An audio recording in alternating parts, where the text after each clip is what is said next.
Hi there, fellow primates. Happy New Year to all of you. I wish you all a happy, healthy, and productive 2022. I hope you all had a great holiday like I did myself. I ate so many crackers with smoked salmon. I had so much prawn cocktail, had so many wonderful drinks that I put on about 2 kilograms of extra blubber. So even though I didn't make resolutions for the new year, I should probably make one, which is to get on my bicycle again and train this all off. So that's one of the things I want to do. Uh, at the end of the year, I was pondering, shall I do a little video sort of summarizing some of the things that I thought struck me about the past year. But then something happened that I think forced a topic that I should give a few minutes of attention to, even though I didn't really need to. And this topic, of course, is the death at age 92 of the great Harvard biologist and ant specialist Edward O. Wilson.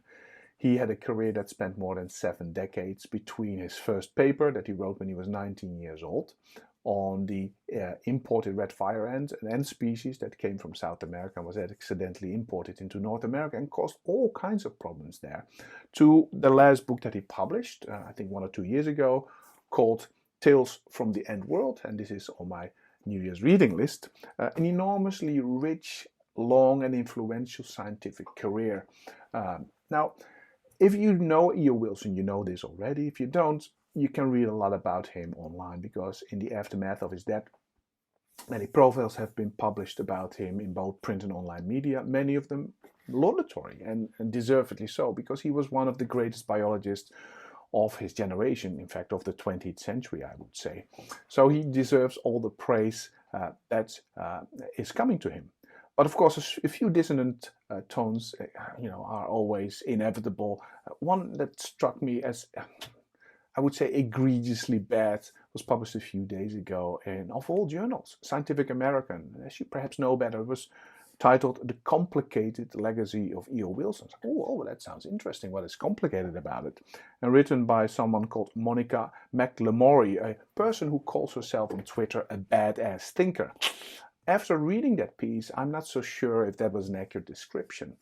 She had read Anthill, which is E.O. Wilson's only novel, and was very happy and impressed by it, but then discovered that in his career as a researcher, as a scientist, E.O. Wilson had also tried to understand the evolution of human social behavior with respect to biological mechanisms, such as genetics. And she was really deeply disappointed by that. It's like, in the piece he says, I made myself intimately familiar with E.O. Wilson's work. But if you read the piece, it is quite clear that she didn't. But then worst of all, she actually calls E.O. Wilson a racist and accuses him of promulgating through his career of racist ideas, for which he produces not a shred of evidence, which is unsurprising because I don't think there is any. This is just one of these, I guess, sad but inevitable situations in which high-profile people, high-profile thinkers and scientists have their work inspected through very distorting ideological glasses to whip up controversy when none exists. So, actually, a really sad example. One part of my brain wants to really go into this paper and tear it to shreds, but I don't want to start the new year with some nasty polemics, so I'm going to refrain from that. Instead, although I don't need to give E.O. Wilson attention, the internet is completely saturated with it. I want to anyway. And there's a good reason for it. When I started out as a biologist now a few decades ago, I had a few role models, and he was prominent among them. And why? Well, in short, because he combined these two things that a scientist, in my view, really need. One, detailed expertise with which you can do empirical research on a group, and in this case, this was the biology and evolution of ants. And on the other hand, a willingness and ability to synthesize a lot of disparate information so you could develop new theory and develop new ways of thinking, suggest new questions for studying, bring things together, synthesis. And he was a synthesizer par excellence. He called himself a congenital synthesizer. So because he had such an important role for me as a role model, I want to just have a few minutes that I dedicate to him to start the new year as a sort of tribute to a great mind in science. Now, if you are a biologist like me and you're watching this, you say, I know all this already. But if you don't, a capsule review of his career would start in the late 1940s with his work on the imported red fire ant into America, then studying the biology and evolution of ants, building out to his first major book called The Insect Societies, a big synthesis, many hundreds of pages of social behavior and evolution in the social insects, the hymenopterans, termites, etc.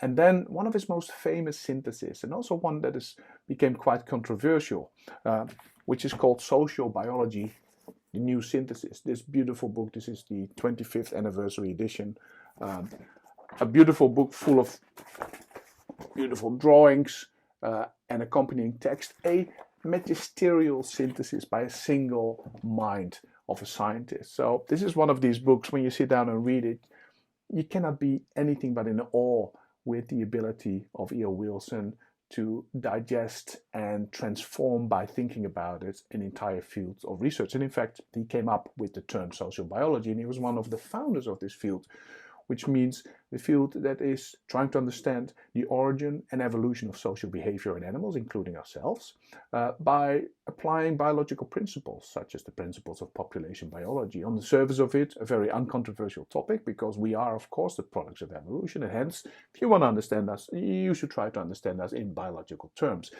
But that proved controversial, and, for ideological reasons, for some of the same reasons that Scientific America published what I think is an ideologically motivated piece of bad character assassination. Some of Wilson's own colleagues at Harvard, notably Stephen Jay Gould, the science popularizer and paleontologist, and incidentally also one of my role models in science, and another colleague called Richard Lewontin, a population biologist who himself died at the age of, I think, 92 or a bit earlier last year. They thought that studying the biological basis of human behavior can lead to a problem. If for instance, certain behaviors were genetically fixed, then that could cause all kinds of problems. People could build racist ideas on the basis of it, or perhaps if people who perpetrated crimes could be said to have genetic predisposition for it, and perhaps they weren't really guilty of it, they couldn't help themselves. So these colleagues led the vanguard against ideas explored in social biology because they were thought it was shoddy science, because a lot of the speculation about the biological basis, especially when it comes to genetic underpinnings of humans, of course, there was not a lot of hard evidence for it, even though logically it was a valid way of speculating. So they thought that that speculative aspect of it was shoddy, which I think was problematic in itself. But secondly, for ideological reasons, that if you wanted to study the basically biological nature of human nature, there could be unwanted social implications of this if you try to, I guess, twist scientific insights in that way. Anyway, so controversy, there was plenty. Further in his career, he elaborated his studies on ants. I would like to show you his big book, The Ants. And this was a big book. It got him the second of 2 Pulitzer Prizes. And in this image here, you can see in the middle E.O. Wilson, on the right his colleague and co-author Beth Huldobler, whom he has done a lot of studies in ant biology.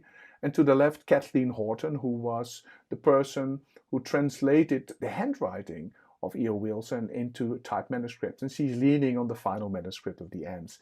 I can't show it to you. It's on a bookshelf behind our Christmas tree. I can't reach it now. But it's a book that I wasn't particularly interested in ants as a student, but I saw it in a bookshop in the Netherlands, and it is big and gorgeous. It's the heaviest book I ever bought. I think it's something like 3 kilos. It's a massive tome, beautifully illustrated, beautifully written, just a crystal clear synthesis of anything at that point in 1990 known about the biology and evolution of ants. Great work. But he published another Pulitzer Prize winning book, which after Social Biology was published, controversy was not about the study of animals other than humans. The controversy was about humans. So he wrote a separate book on that, a slim tome called On Human Nature, published I think in 1978. And this earned him a Pulitzer Prize as well, as a beautiful exposition, beautifully written, of the biological basis, speculative though it may be, certainly at that time, of human nature. Now, throughout his career, he kept working on these topics, the evolution of social behavior in animals and in humans. He became one of the most first and foremost spokespeople for biodiversity loss as well, like David Attenborough here in the UK. And he was very active in the conservation movement, trying to inform all kinds of difficult decisions about how to set up nature reserves, etc., etc. So he had an illustrious career, although not unmarred by some controversy. But when you click on links to interviews with him, and there's been documentaries made about him, you can hear him speak as a Southern gentleman. He was born in Alabama with a sort of soft Southern drawl. And in scientific debates, no matter how controversial they were in the 1970s about social biology or later, the controversies, I will give you a specific example of that in a second. He was never at home in them, even though he was sometimes vociferously attacked by people homing in on him as a person and calling him, for instance, a racist. He was always very polite and gentlemanly. But there were a few exceptions. When he was attacked again and again and again from the 70s onwards, by his Harvard colleague Stephen Jay Gould. At one point in an interview, he actually called Stephen Jay Gould a charlatan, which is a pretty heavy indictment. And then a more recent controversy he was engaged in had to do, and I will not go into technical detail, between two concepts and their importance in explaining social behavior. On the one hand, kin selection, and the other hand, group selection. Kin selection being selection for groups of genetically related individuals, and on the other hand, group selection for groups that may not have any high genetic relatedness, but work together nonetheless. And are these two types of different selection, what are their roles in explaining, for instance, altruism in social behaviors? Now, pretty much, simplifying a little, all biologists think that kin selection is at the heart of the origin of social behavior in all creatures. But E.O. Wilson came to believe that, after initially thinking so too, it was actually group selection that was more important, and he collaborated with mathematicians like Martin Nowak. I think he was also at Harvard, maybe he still is. And there was a huge debate where pretty much it seemed that E.O. Wilson and his close colleagues thought one thing and everybody else thought another. And of course, other prominent spokespeople for science entered this debate, like Richard Dawkins. But then in an interview in BBC, he was asked about this. E.O. Wilson was asked, like, yeah, you and your a colleague in the UK, Richard Dawkins, strongly disagree about some of these things. What do you think about it? I have to read this up because this is really quite funny. But E.O. Wilson said, the consummate Southern gentleman, never rude, he said, well, there is no dispute between me and Richard Dawkins, and there never has been, because he's a journalist. And journalists are people that report what the scientists have found, and the arguments I have had have actually been with scientists doing research. Can't imagine that Dawkins was too happy with being fobbed off as being just a journalist. Sorry, journalist, no offense there. He, of course, had been the professor for the professor for the public understanding of science at Oxford University. And of course, he had been active as a real researcher. But to just fob him off as being an inconsequential participant in debates because he was not really a scientist by E.O. Wilson's definition, well, that was a bit harsh. But so, yeah, he could sting back when he was stung as well. Even though I can probably talk literally for hours about him and his career, I just want to highlight a few things that perhaps may not feature so strongly in profiles that have appeared in the media after his death, but that I find particularly interesting. One, his workaholism. E.O. Wilson was an absolute workaholic, and there was a reason for this as well. And I want to read you a few sentences for his book Consilience, The Unity of Knowledge, which explain why he thinks scientists should be workaholics and why in the end he was one himself. And it gives you a sample of his prose as well.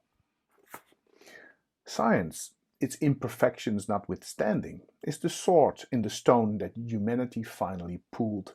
The question it poses of universal and orderly materialism is the most important that can be asked in philosophy and religion. Its procedures are not easy to master, even to conceptualize. That is why it took so long to get started, and then mostly in one place, which happened to be Western Europe. The work is also hard and for long intervals frustrating. You have to be a bit of a compulsive to be a productive scientist. Keep in mind that new ideas are commonplace and almost always wrong. Most flashes of insight lead nowhere. Statistically, they have a half-life of hours or maybe days. Most experiments to follow up the surviving insights are tedious and consume large amounts of time only to yield negative or worse, ambiguous results. Over the years, I have been presumptuous enough to counsel new PhDs in biology as follows.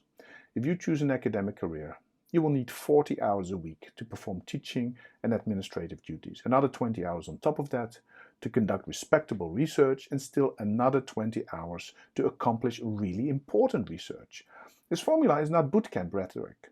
More than half of the PhDs in science are stillborn, dropping out of original research after at most 1 or 2 publications. Percy Bridgman, the founder of high-pressure physics, no pun intended, put the guideline another way. The scientific method is doing your damnedest, no holds barred. And that was his reason for, if you want to be a successful scientist, you need to work your butt off all the time, every single day. And that is exactly what he did. There was an interview published, I think about 8 years ago, in which he was asked about all the books that he wrote. Did he write every day? And he said, yes, I write every day. He said, he was quoting a pianist that he left anonymous, who claimed that if I don't play the piano for a week, the audience will notice it. But if I don't play the piano for 1 day, I will notice it. And Wilson thought the same about his writing. If he stopped writing for even a short period of time, it started to feel like work perhaps, or just didn't work for him. He needed to sit and think and write. And he always did that on yellow legal pads. I have one here that I use myself, and that is perhaps a bit sad. You try to imitate in some ways aspects of the habits of your heroes in the sort of almost superstitious belief that it will rub off, that productivity and success. So I also like to scribble with my fountain pen on yellow legal pads, and so did the late Oliver Sacks as well. So they were 2 examples for me. There's almost a certain romanticness to it, the sound of the pen scribbling on paper, and I like that much more, the feeling of writing, of the pens gliding smoothly on paper over typing. And I know that E.O. Wilson did as well. He talked about this in some other interviews. So it was his almost, I guess, monastic dedication to work that sets him apart from many lesser mortals. But I guess it is quite common among scientists. If you stay within, science at Harvard, his colleague Stephen Jay Gould, even though they had major disagreements, was another self-proclaimed workaholic, worked every day, worked nights, worked weekends. Steven Pinker, another elegant writer, when he wrote The Better Angels of Our Nature, this fat tome for which he became quite famous a number of years ago, he wrote that book after doing nothing but reading pretty much for a year to prepare. He wrote that book in 1 year of monomaniacal writing in his house in Cape Cod, in which he wrote 7 days a week, sometimes until 3 in the morning. And it's that sort of absolutely unquenchable passion that drove these people to great things. I can't work like this. I get tired much more quickly, I guess, than that. But it is still something that is very inspirational. Since I talk about working every day, one of my other favorite writers, Stephen King, he writes every day. He used to say to interviewers, "Oh, do you write on your birthday and Christmas and 4th of July?" And he said, no, those are exceptions. But he admitted, actually, I write every day. Otherwise, it just doesn't work anymore. You lose the touch very quickly. Another thing, and I've already touched on this, is that E.O. Wilson was an amazing synthesizer. A big book, a field-defining tome like social biology, trying to write that and compose that in the time he did, which was actually only 1 year. And was it 1 year? Was it 2 years? No, it was 2 years. It's amazing. I just want you to read you the last bit I want to read during this video from his book Naturalist. If you don't know E.O. Wilson's books, Get Naturalist. This is a autobiography published in the mid-1990s. A fantastic insight into his career, beautifully written.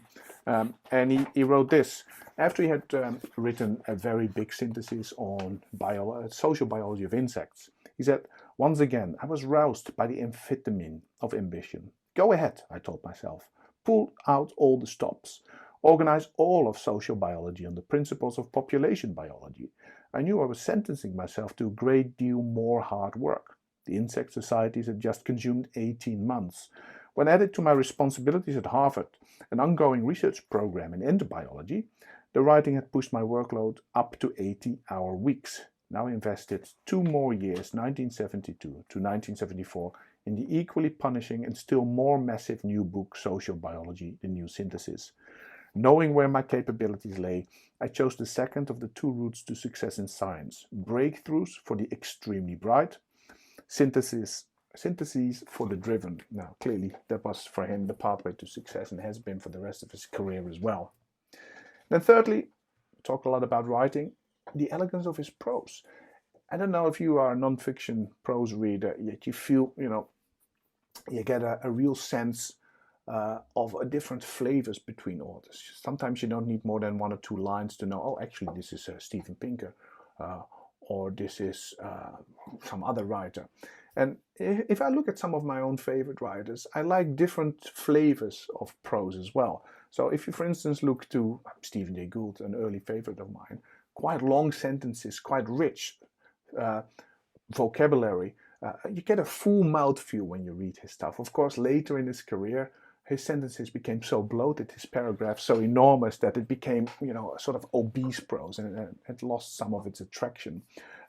If you then look at a completely opposite type of prose, the crystal clear, I guess almost angular prose of a Richard Dawkins or a Steven Pinker, or perhaps also a Jared Diamond, you get these very crisp and clear and easy to follow and beautifully crafted sentences.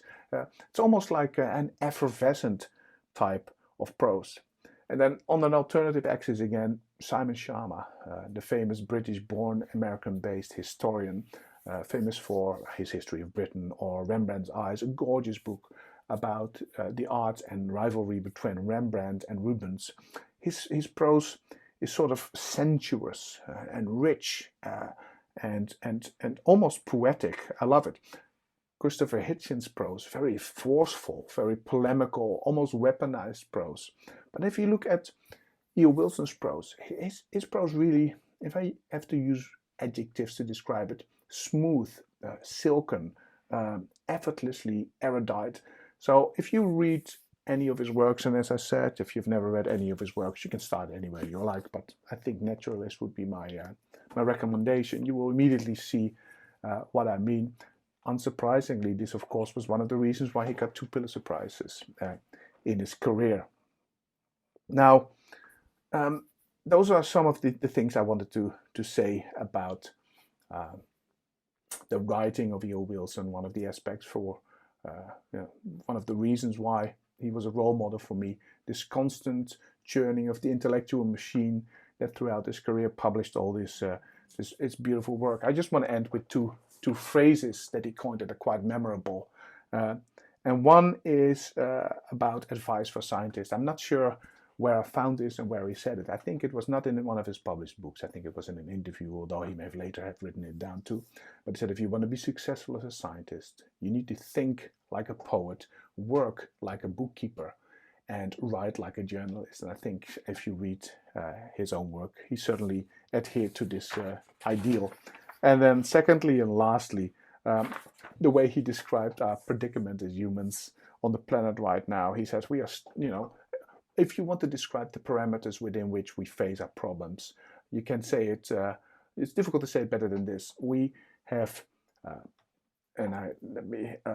Paleolithic emotions, medieval institutions, and a godlike technology. And it's within these 3 parameters that we find ourselves, face all the challenges that we do. So I just wanted to tip my hat to E.O. Wilson. And again, a longer video than I intended at 24 minutes. Thanks for all your writing, E.O. Wilson. Never met you, but it's funny with non-fiction writers, when you read all these books, and I have at least a dozen of his books here in the house, you do get the sense that you have been corresponding or conversing with these people. So even though they may not be there anymore, you may never have met them, you can still feel that they are sort of close to you in some sort of intellectual way. I hope you enjoyed this. If so, like the video, subscribe, sign up for alerts. I wish you again a happy, healthy, productive new year, and I hope to see you at the next video. Bye-bye.